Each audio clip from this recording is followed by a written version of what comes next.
The spring afternoon at Willow Ridge Elementary seemed perfectly ordinary, until Bruno's growl shattered the illusion of safety that had wrapped around the school like a warm blanket.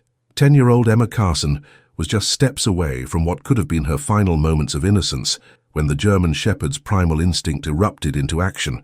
Officer Martinez had seen Bruno react to threats before during their years together on the force, but never like this, never with such raw, unbridled fury that seemed to tear through the very fabric of a peaceful Tuesday.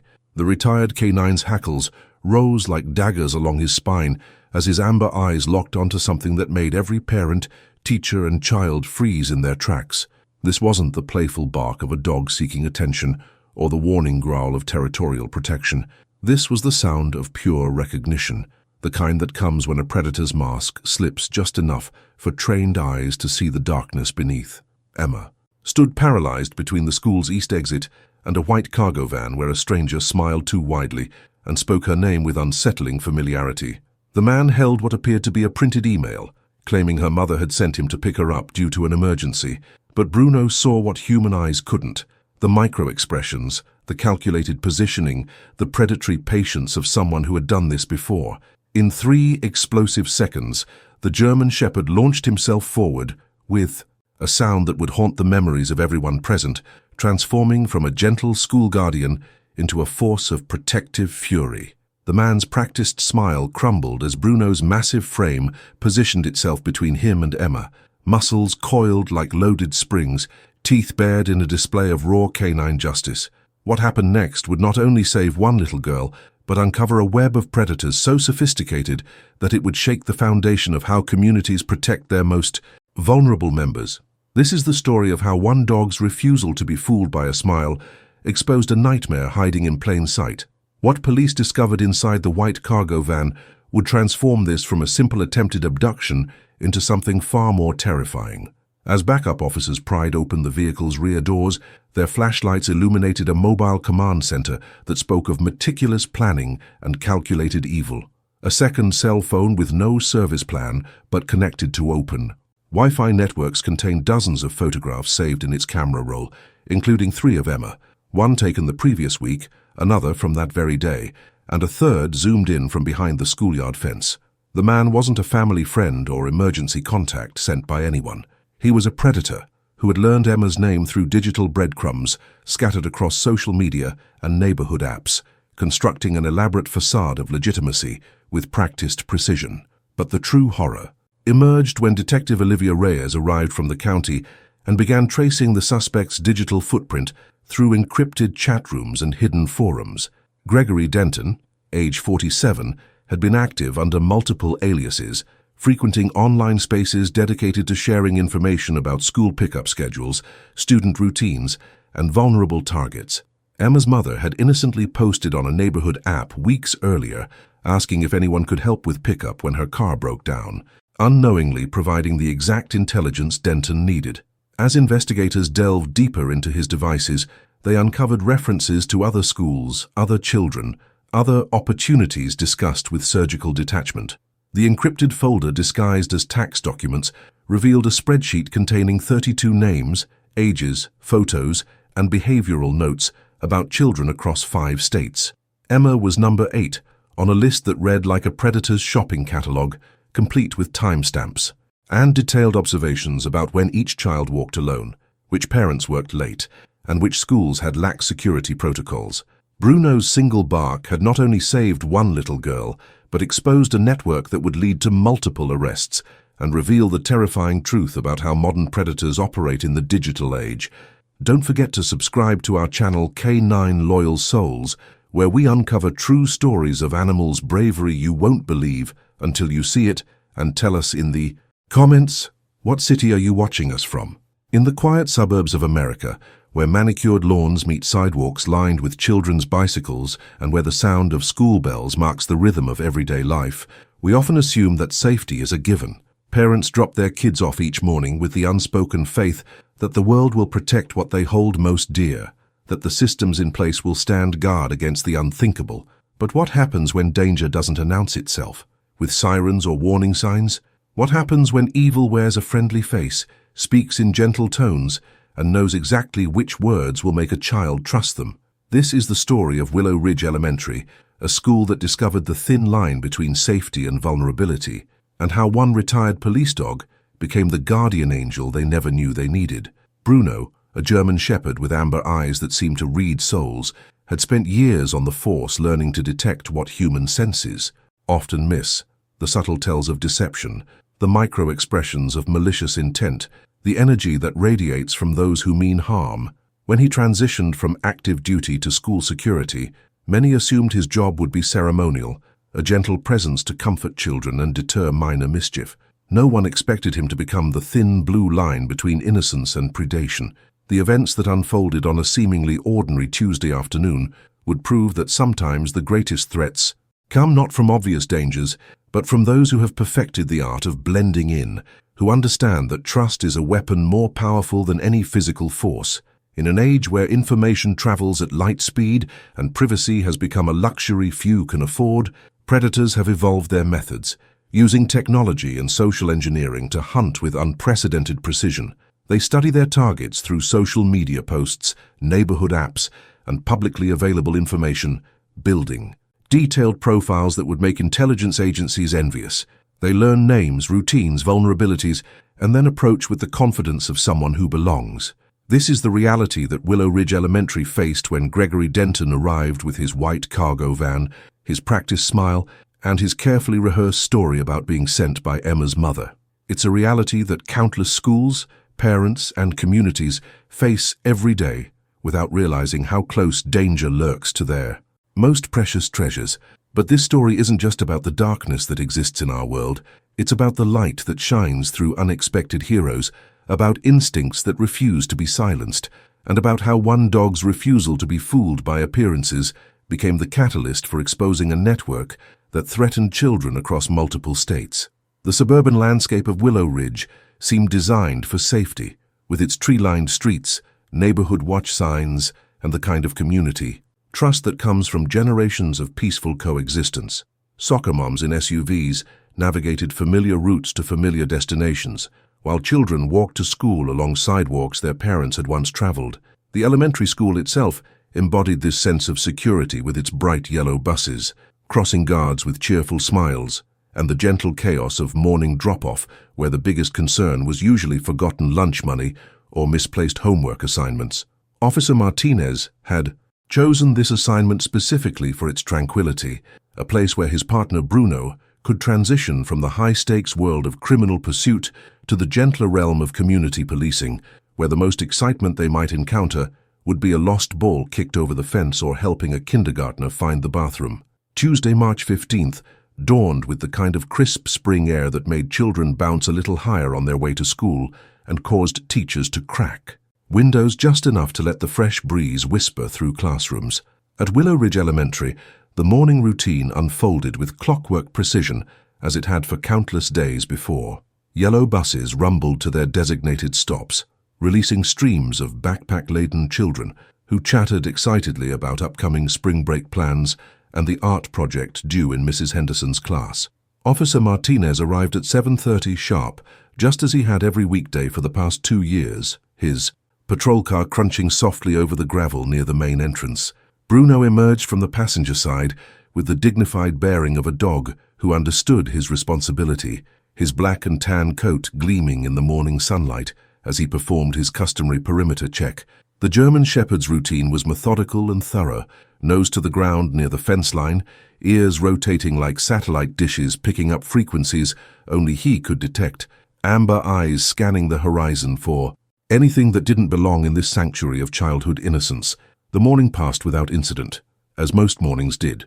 Bruno settled into his usual spot near the front office, where children would stop to pet him between classes, their small hands finding comfort in his warm fur and steady heartbeat. Teachers nodded their appreciation as they passed, knowing that his presence alone was enough to deter most troublemakers and provide a sense of security that statistics and safety protocols could never quantify. The lunch hour brought its typical symphony of playground sounds, squealing swings, bouncing basketballs, and the delighted shrieks of children playing tag across the blacktop. Bruno maintained his vigilant watch from the shade of an oak tree, content to observe the controlled chaos while staying alert for anything that might threaten this precious normalcy. As the afternoon wore on and dismissal time approached, the familiar pre-departure energy began to build. Throughout the school, children gathered their belongings with the anticipation that only comes at the end of a school day, while teachers prepared their final announcements and parents began arriving for pickup. The parking lot filled with the usual assortment of vehicles: minivans with soccer ball decals, sedans with honor student bumper stickers, and SUVs driven by mothers who treated the school pickup line like a social event. It was during this transition from structured learning to afternoon freedom that predators often struck, understanding that the controlled environment of the school day gives way to brief moments of vulnerability when children move between the safety of classrooms and the security of their parents' vehicles.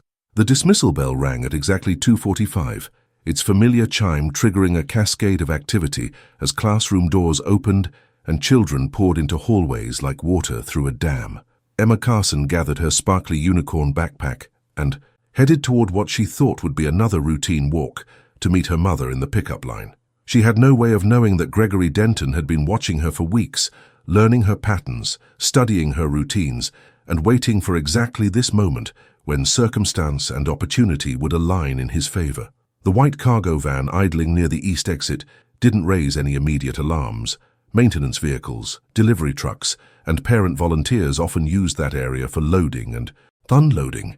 What made this different was the man standing beside the open sliding door, his practiced smile ready and his carefully rehearsed story polished to perfection through previous attempts at other schools in other towns. Emma Carson stepped through the east exit doors of Willow Ridge Elementary with the carefree bounce that comes naturally to 10-year-olds on a beautiful spring afternoon. Her lopsided braid swayed rhythmically as she walked, and the unicorn keychain attached to her sparkly backpack caught the sunlight, creating tiny rainbows that danced across the concrete. She was humming a song from music class, completely absorbed in the simple joy of another school day ending, when a voice called out her name from across the small parking area. The sound stopped her mid-step, not because it was threatening, but because it was unexpected. Her mother always picked her up from the main entrance, never from this side of the building, and certainly never with someone Emma had never seen before.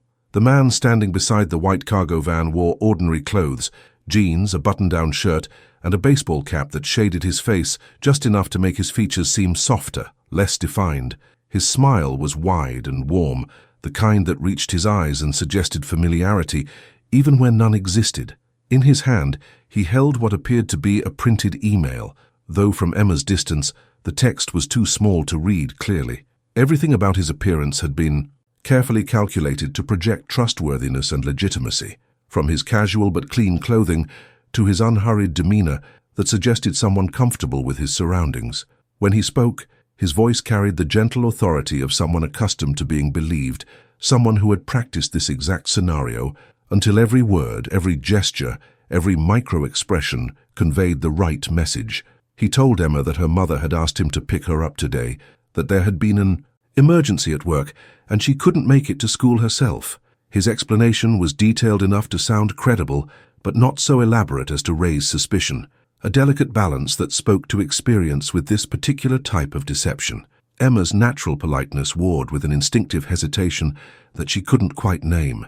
She had been taught to be respectful to adults, to listen when grown-ups spoke to her, but she had also been taught never to go anywhere with strangers. The problem was that this man didn't feel like a stranger in the traditional sense. He knew her name. He had what looked like official communication from her mother, and he spoke with the confidence of someone who belonged in this space.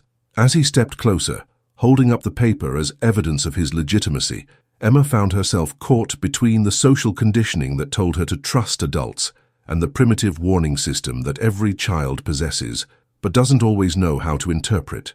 The man's approach was textbook perfect: non-threatening body language, appropriate distance, calm voice, and a plausible story that addressed the most likely objections a child might raise.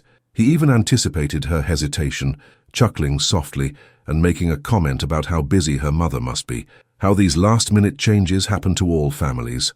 What Emma couldn't know was that every word, every gesture, every carefully modulated tone had been refined through previous encounters with other children at other schools, that she was experiencing the polished performance of someone who had made approaching children into a science. The parking lot around them was relatively quiet, with most students heading toward the main pickup area where parents waited in their cars. The few adults visible in the distance were focused on their own children, their own routines, creating the kind of momentary isolation that predators count on to make their approach without witnesses who might remember details later. Bruno's transformation from relaxed guardian to high-alert protector happened in the space of a single heartbeat, triggered by something imperceptible to human senses, but unmistakably wrong to his finely tuned instincts. The German Shepherd had been lying in his usual spot near the front office, watching the familiar choreography of afternoon dismissal with the practiced eye of someone who had seen this routine play out hundreds of times. Children flowed through the main entrance like a river of backpacks and laughter. Parents waved from car windows, and teachers supervised the controlled chaos with the weary satisfaction of another day successfully completed. But something in the air shifted, some subtle change in the electromagnetic field of normalcy that made Bruno's ears prick forward and his amber eyes sharpen with sudden focus. He rose to his feet with fluid grace, every muscle in his powerful frame suddenly alert as his nose lifted to catch scents carried on the spring breeze. Years of police training had taught him to read environments like other dogs read newspapers, and right now every sense was screaming that something was profoundly wrong. His gaze swept across the parking lot until it locked onto the east exit, where a small figure in a sparkly backpack stood facing a man beside a white van. The distance was too great for Officer Martinez to notice anything unusual, but for Bruno, the scene unfolded like a slow-motion disaster. The man's body language spoke of predatory patience, the careful positioning of someone who understood how to use space and proximity to their advantage.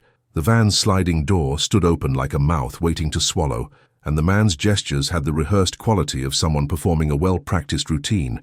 But it was more than visual cues that triggered Bruno's response.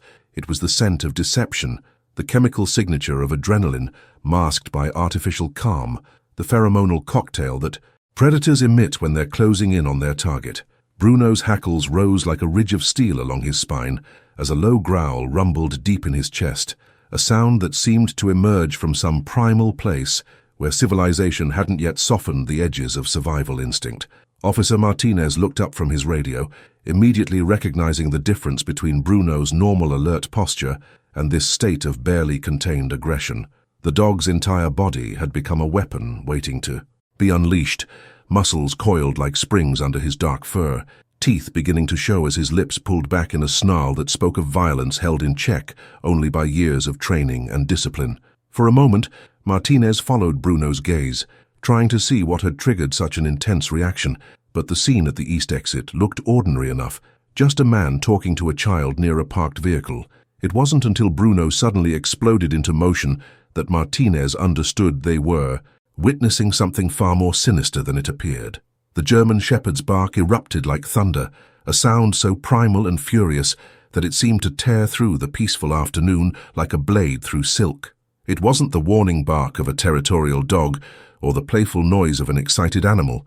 It was the battle cry of a warrior who had recognized an enemy and would not be deterred by distance, obstacles, or consequences.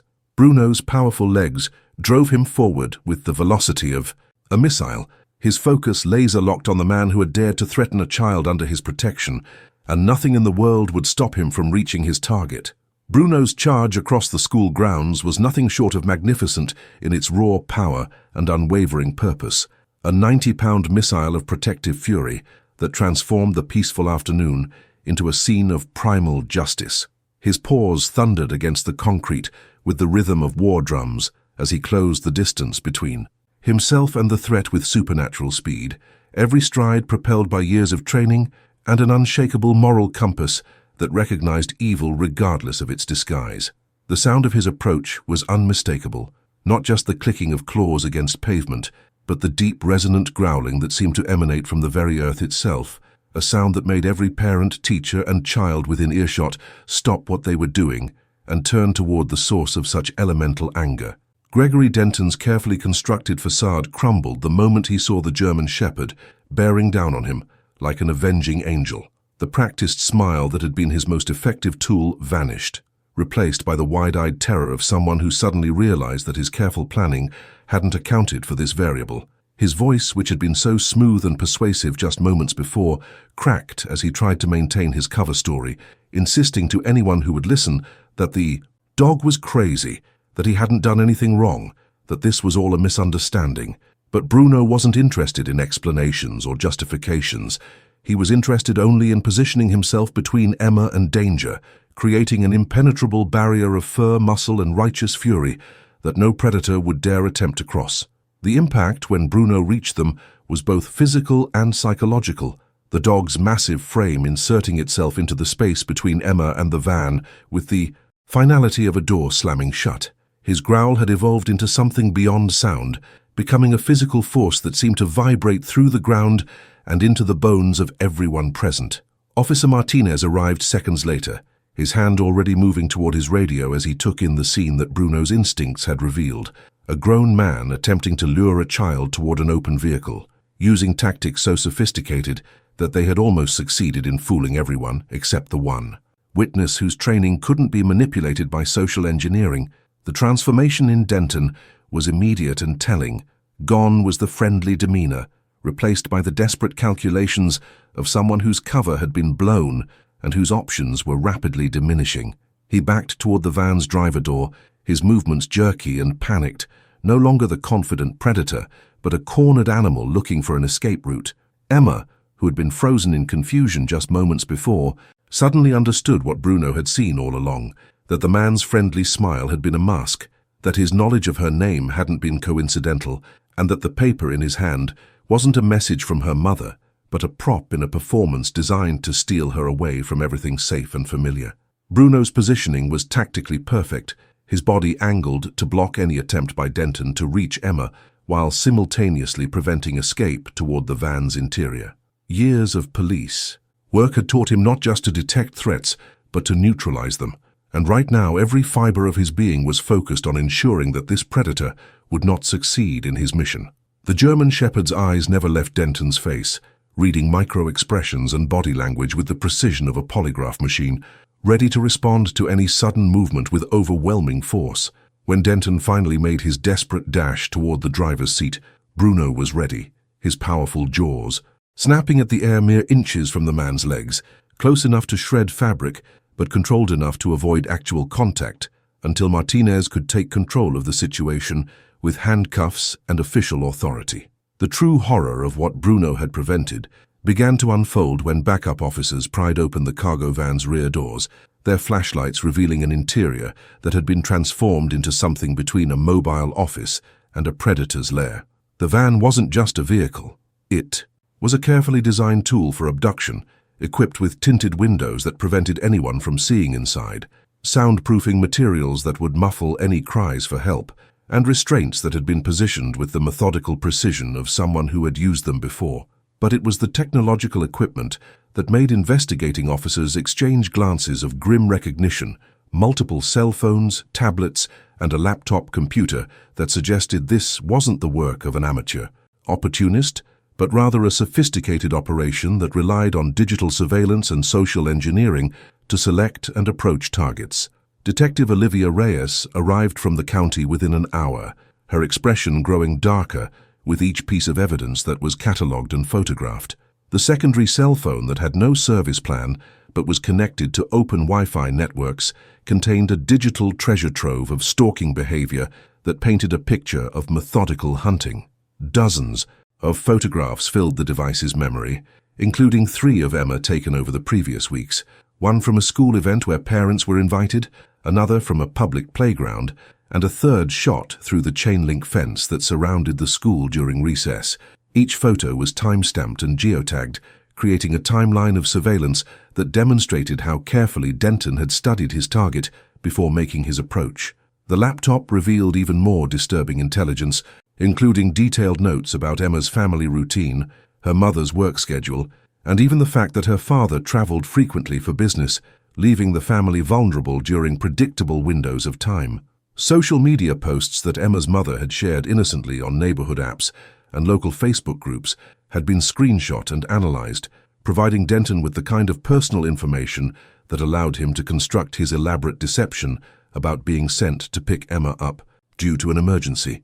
But the investigation's most chilling discovery came when digital forensic specialists began excavating the encrypted folders hidden within Denton's devices, protected by multiple layers of password security and disguised as innocent tax documents. What they found wasn't just evidence of one predator's obsession with one child. It was a comprehensive database that treated children like inventory in some nightmarish catalogue. The spreadsheet contained 32 names, ages, photographs and behavioral observations about children across 5 states, each entry accompanied by notes that read like a hunter's field guide to vulnerable prey. Emma's entry was number 8 on the list, described with clinical detachment as walking home alone every Wednesday, having a mother who worked late and often waiting unsupervised at the back gate after school activities. The level of detail was staggering. Which children had single parents, which families had financial stress. That might make them distracted. Which schools had lax security protocols that could be exploited. Each child had been studied, categorized, and rated according to their accessibility and the likelihood that their disappearance would be noticed quickly. The spreadsheet represented years of patient observation and meticulous planning, a testament to how modern predators have evolved to use technology and social media intelligence to hunt with unprecedented precision and efficiency. The investigation that began with Bruno's heroic intervention quickly metastasized into something far more sinister than anyone had imagined, revealing a network of predators who operated with the coordination and sophistication of a criminal enterprise. Detective Reyes found herself staring at evidence that suggested Denton wasn't working alone, but was instead part of a loosely connected web of individuals who shared intelligence, techniques, and even potential targets through encrypted communication channels that operated in the darkest corners of the internet. The chat logs recovered from Denton's devices painted a picture of predators who had weaponized social media and public information to create detailed profiles of vulnerable children, sharing their findings with others who possessed complementary skills and geographic coverage. These weren't random opportunists stumbling across potential victims.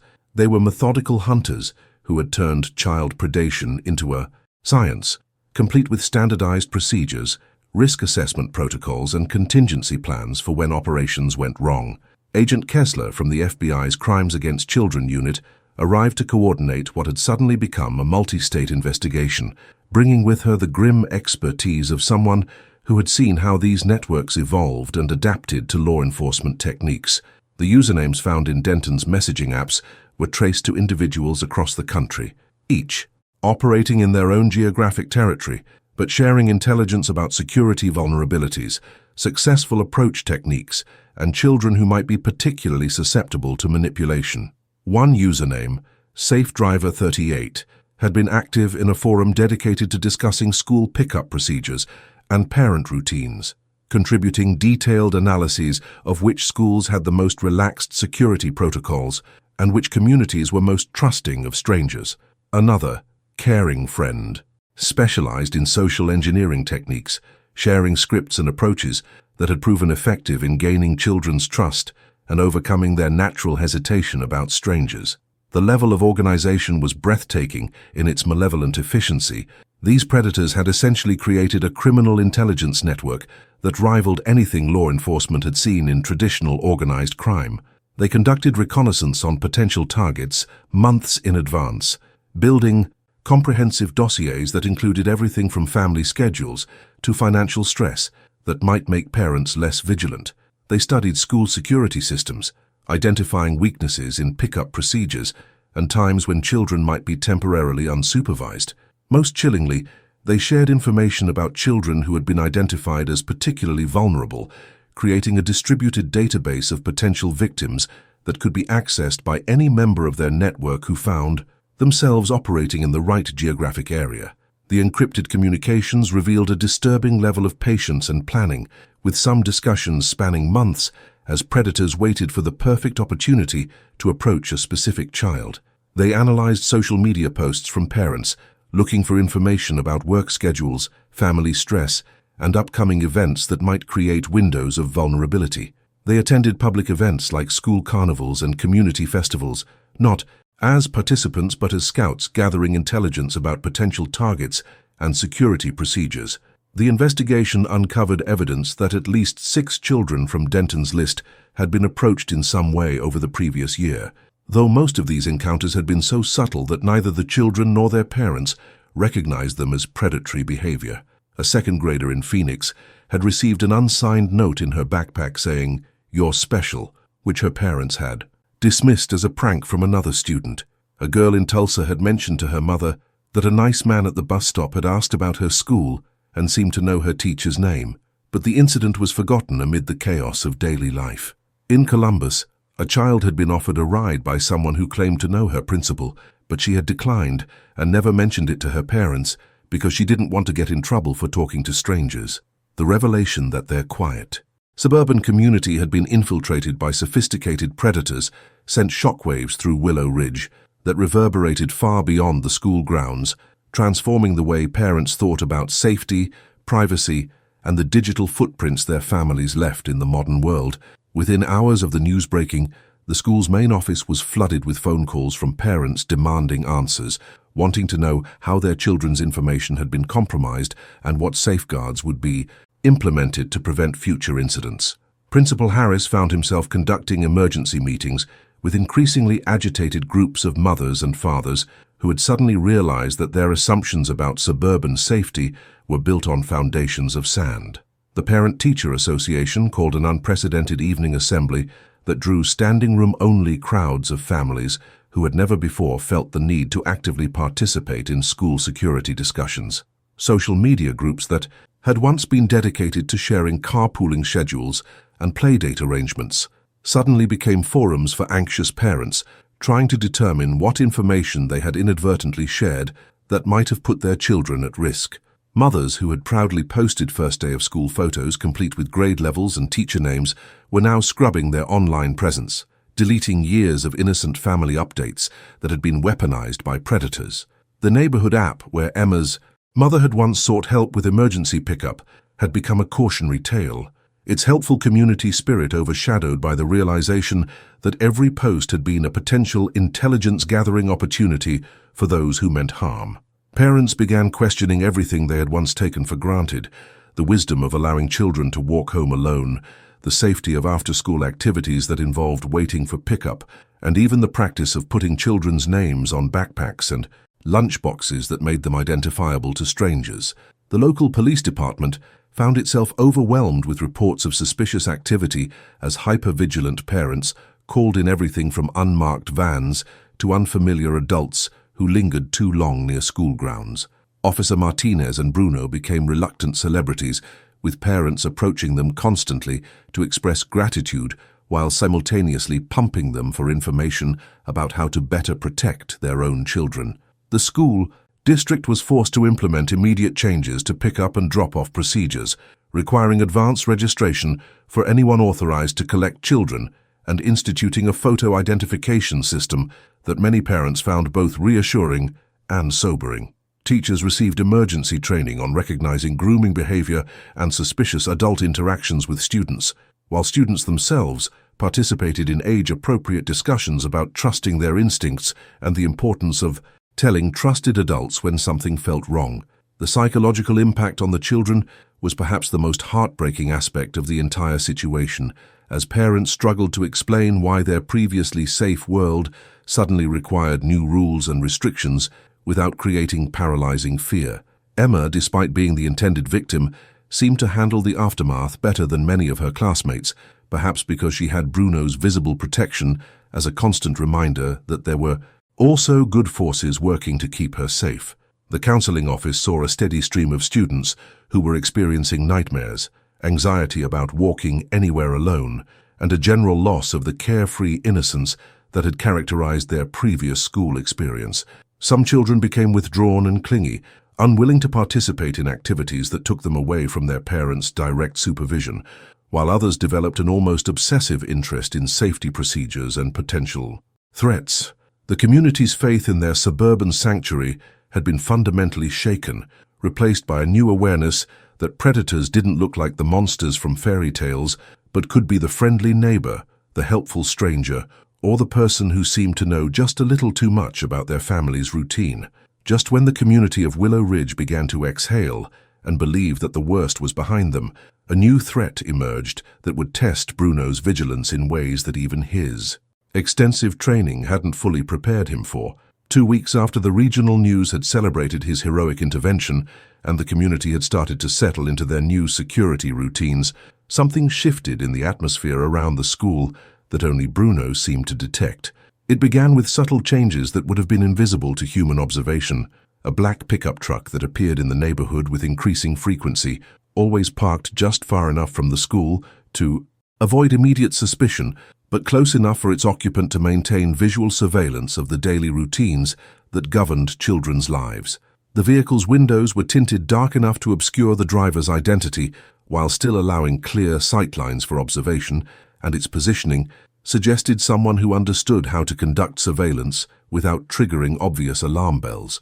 Bruno's reaction to this new presence was different from his explosive response to Denton's van, manifesting instead as a subtle but persistent unease that made him more alert during his daily patrols and more focused on scanning the perimeter for threats that might not announce themselves as boldly as a stranger approaching a child. Officer Martinez initially attributed Bruno's increased vigilance to residual stress from the previous incident, but years of partnership had taught him to trust his canine companion's instincts, even when he couldn't see what had triggered them. The German Shepherd's behavior became increasingly focused on a specific area across the street from the school, where the pickup truck appeared with clockwork regularity during dismissal times. Bruno would position himself facing that direction, his amber eyes locked onto the vehicle with an intensity that suggested he was reading something in the driver's behavior that escaped human detection. His posture during these observations was different from his normal alert stance, more coiled, more predatory, as if he were calculating distances and response times for a threat that hadn't yet materialized into direct action. Martinez began documenting the truck's appearances, noting that it arrived approximately 10 minutes before dismissal and departed shortly after the last buses had left, suggesting someone who was intimately familiar with the school's schedule and operational rhythms.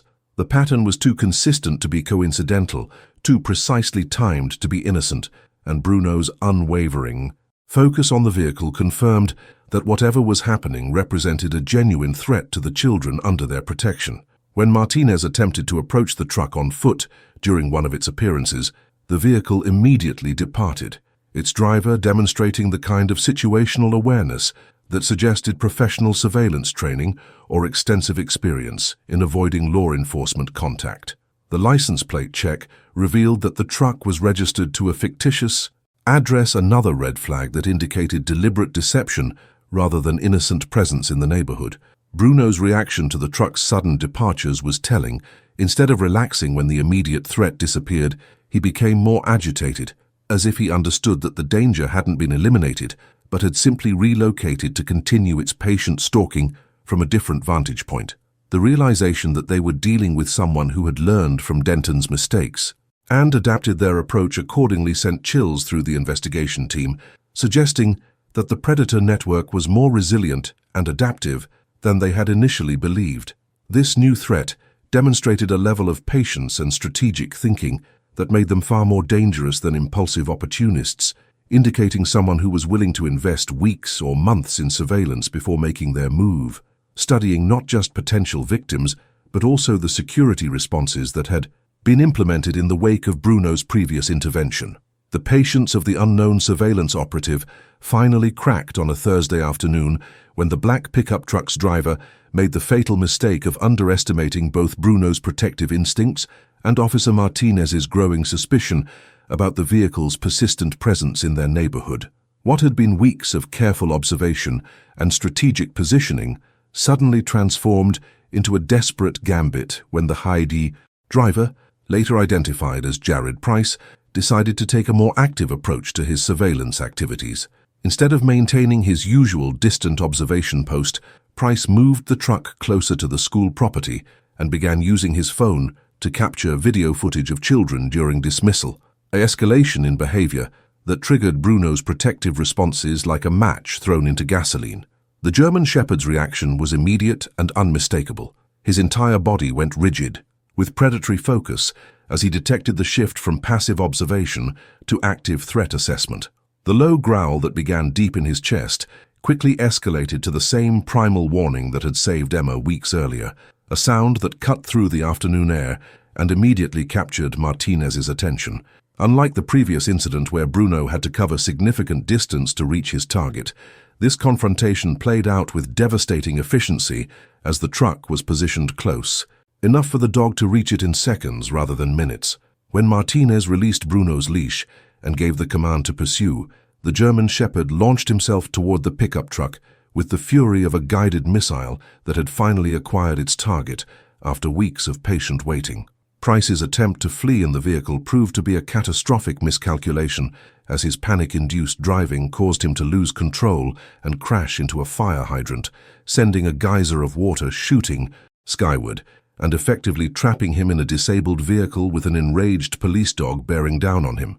The impact of the crash, combined with Bruno's aggressive approach, created a scene of controlled chaos that drew every available law enforcement officer in the area, transforming what had been a quiet suburban afternoon into the climactic confrontation of a weeks-long investigation. Price's attempt to flee on foot after abandoning the crashed truck demonstrated the same kind of desperate calculation that had characterized Denton's behavior, but Bruno's pursuit was relentless and methodical, driven by protective instincts that had been honed through years of training and recent experience with predators who threatened children under his watch. The chase through residential yards and over fences showcased Bruno's athletic capabilities and tactical intelligence as he anticipated Price's movements and cut off escape routes with the efficiency of someone who had done this kind of pursuit many times before. When Martinez arrived at the alley where Bruno had cornered Price against a dumpster, he found his partner maintaining perfect control over a suspect who was clearly terrified by the sight of 90 pounds of German Shepherd holding him at bay with teeth bared and muscles coiled for action. The arrest of Price revealed another layer of the predator network that had been targeting Willow Ridge Elementary, as digital forensics analysis of his devices uncovered not only surveillance footage of multiple children, but also encrypted communications with usernames that had appeared in Denton's network. Price's admission that he had been conducting inventory assessment, rather than direct action, provided chilling insight into how these networks operated, with different individuals playing specialized roles in a larger operation that treated children like commodities to be catalogued, studied, and eventually harvested by whoever was best positioned to complete the abduction. The realization that Price had been operating in the area for months without detection, patiently gathering intelligence and waiting for the right opportunity, demonstrated that Bruno's intervention had not only prevented two separate abduction attempts, but had exposed a persistent threat that might have continued indefinitely without his unique ability to detect predatory behavior, regardless of how well it was disguised.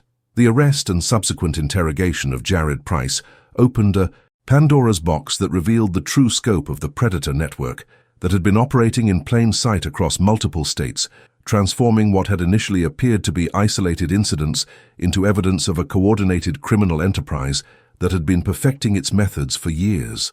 Price's devices contained terabytes of data that painted a horrifying picture of systematic child predation, including detailed surveillance reports on dozens of schools, comprehensive profiles of hundreds of children, and encrypted communications with a network of individuals who had turned child trafficking into a sophisticated business operation with regional territories and specialized roles. The FBI's digital forensics team discovered that Price had been functioning as what the network called a talent scout, responsible for identifying and cataloging potential targets who could then be approached by other operatives who specialized in the actual abduction process. His surveillance footage of Willow Ridge Elementary was just one small piece of a much larger intelligence-gathering operation that had been mapping vulnerable children and security weaknesses across an entire geographic region. The encrypted communications revealed a disturbing level of organization, with network members sharing real-time intelligence about law enforcement activities, school security updates, and even specific children who had been flagged as high-value targets due to factors like family wealth, parental work schedules, or social isolation that might make them easier to approach and less likely to be immediately missed. Price's role as a surveillance specialist had made him valuable to the network because of his ability to conduct long-term observation without detection, gathering the kind of detailed intelligence that allowed other operatives to approach children with confidence that their stories would be believable and their timing would be optimal. His arrest logs revealed that he had been conducting similar surveillance operations at schools across 3 states, always maintaining the patient, methodical approach that had nearly succeeded at Willow Ridge, until Bruno's instincts detected the threat that human observation had missed. The investigation uncovered evidence that the network had been responsible for at least 12 child abductions over the previous 2 years, operating with such sophistication that many of the cases had never been connected to a larger pattern. Children had simply vanished from shopping malls, school events, and neighborhood playgrounds, leaving behind devastated families and baffled law enforcement agencies who lacked the digital evidence necessary to connect seemingly unrelated disappearances across different jurisdictions. The predators had exploited gaps in interagency communication and the tendency for local police departments to view missing children as isolated incidents rather than potential evidence of organized criminal activity. Most disturbing was the discovery that the network had been adapting its methods in response to law enforcement techniques, constantly evolving their approach to stay ahead of detection and investigation. They had studied successful missing children cases to identify the factors that led to recovery and had developed countermeasures designed to prevent their victims from being found or their operations from being traced. Price's interrogation revealed that Denton's arrest had actually triggered a temporary suspension of operations in the Willow Ridge area, but that the network had ultimately decided that the potential rewards outweighed the increased security risks, leading to Price's assignment to continue surveillance and wait for an opportunity to complete what Denton had started. The realization that Emma had been specifically targeted not just by one predator, but by an entire criminal organization that was willing to invest months of surveillance and multiple operatives to achieve their goal sent shockwaves through the law enforcement community and the families of Willow Ridge. Bruno's intervention had not just prevented 2 individual abduction attempts, but had essentially disrupted an entire criminal enterprise, forcing them to abandon their investment in the area and exposing their methods to federal investigation that would ultimately lead to arrests and prosecutions across multiple states. The ripple effects of Bruno's heroic intervention extended far beyond Willow Ridge Elementary, inspiring law enforcement agencies across the country to re-examine unsolved missing children cases and suspicious incidents that had previously been dismissed as isolated events or false alarms. Within weeks of the Price arrest and the subsequent media coverage of the Predator Network's sophisticated methods, police departments from coast to coast began reporting similar patterns of behavior that had gone unrecognized because investigators lacked the context to connect seemingly unrelated observations. In Portland, Oregon, a school security guard reported that their K-9 unit had been showing unusual agitation around a particular intersection near an elementary school for several weeks, behavior that had been attributed to construction noise, until the Willow Ridge story prompted a more thorough investigation that uncovered surveillance equipment hidden in a nearby abandoned building. The equipment had been positioned to monitor children's walking routes and had been collecting data for months before Bruno's story inspired local law enforcement to take the dog's instincts more seriously. A similar situation unfolded in Jacksonville, Florida, where a retired police dog living with a former officer had been displaying aggressive behavior toward a specific house in a neighborhood near 3 different schools, leading to a search warrant that revealed a sophisticated command center complete with multiple computer monitors, telephoto, cameras, and detailed files on local children. In Phoenix, Arizona, the investigation prompted by Bruno's example led to the arrest of a man who had been posing as a freelance photographer at youth sporting events, claiming to be building a portfolio for parents who wanted professional pictures of their children's activities, when in reality he was gathering intelligence for a network that operated using the same methods uncovered in the Willow Ridge case. The man's equipment contained thousands of photographs organized by age, physical characteristics, and behavioral observations that read like a catalog designed for clients with specific preferences. Perhaps most chilling was the discovery in Detroit, Michigan, where a warehouse investigation revealed evidence of a training facility where predators had been practicing their approach techniques using child actors hired through what appeared to be a legitimate casting agency. The facility contained multiple scenarios designed to simulate different abduction opportunities, from school pickups to playground encounters, complete with video recording equipment that allowed trainees to review and refine their performances until they could convincingly portray authority figures, family friends, or emergency responders. The Detroit operation had been training predators from across the country, essentially creating a professional development program for child abduction that operated with the efficiency and organization of a legitimate business enterprise. These discoveries painted a picture of predator networks that were far more sophisticated and widespread than anyone had imagined, operating with levels of coordination and technical expertise that rivaled intelligence agencies or international criminal organizations. The fact that it took a dog's instincts to expose this network highlighted how effectively these predators had learned to exploit human psychology and social conditioning, using our natural tendency to trust authority figures and assume good intentions to mask their true purposes. Bruno's story became a catalyst for a nationwide reassessment of child protection protocols, inspiring schools to implement K-9 security programs and encouraging parents to trust their instincts when something felt wrong, even if they couldn't articulate why. Most importantly, it demonstrated that sometimes the most sophisticated criminal enterprises can be disrupted by the simplest forms of protection: a loyal dog who refuses to be fooled by appearances and will not hesitate to act when children are in danger, regardless of how convincing the threat's disguise might be to human observers. In the months that followed Bruno's heroic interventions, Willow Ridge Elementary became something more than just a school. It transformed into a symbol of how communities can protect their most vulnerable members when they learn to trust the instincts that civilization sometimes teaches us to ignore. The German shepherd, who had started as a routine security presence, evolved into a guardian, whose story would be told in law enforcement academies, child safety seminars, and parent meetings across the nation. But perhaps most importantly, his legacy lived on in the heightened awareness of a community that had learned to see danger hiding behind friendly smiles and convincing stories. Emma Carson, now a confident fifth grader, continued to attend school with the knowledge that evil had once reached for her, but had been stopped by loyalty that asked for nothing in return except the chance to protect those who couldn't protect themselves. Her relationship with Bruno had deepened into something that transcended the typical bond between child and dog, becoming instead a connection forged in a moment of ultimate vulnerability when his courage had preserved not just her safety, but her entire future.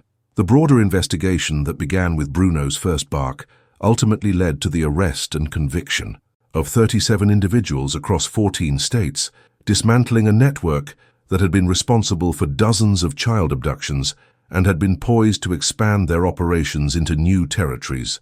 Federal prosecutors described it as one of the most sophisticated child trafficking enterprises ever uncovered, praising the K-9 intelligence asset whose instincts had provided the initial breakthrough that made all subsequent arrests possible.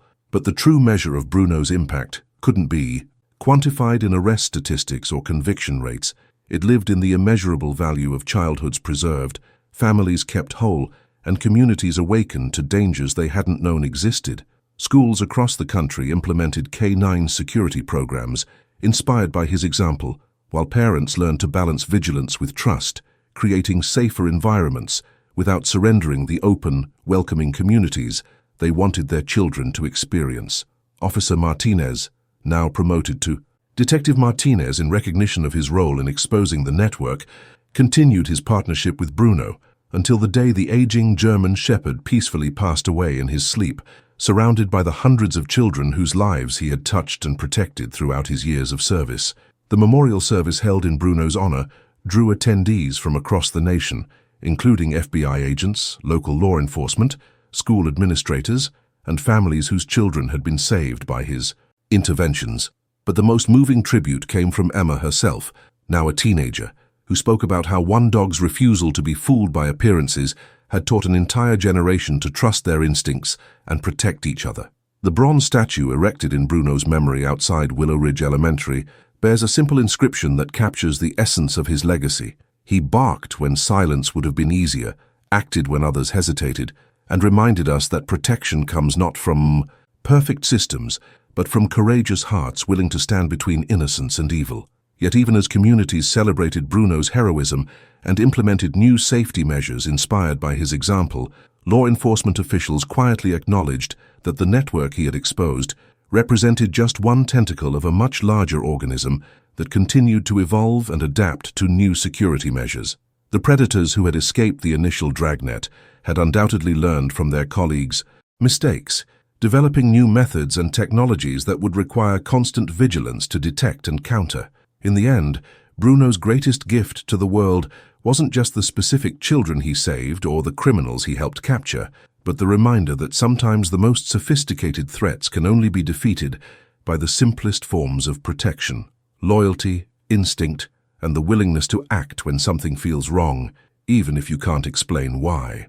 His story continues to echo in every K-9 unit that trusts their partner's instincts, every parent who listens to their gut feelings about a situation, and every community that chooses to remain alert without surrendering hope. Because somewhere out there, new predators are developing new methods, studying new targets and perfecting new disguises, but they will always have to contend with the Bruno legacy. The knowledge that their sophisticated deceptions might be undone by something as simple as a dog who refuses to be fooled by a smile.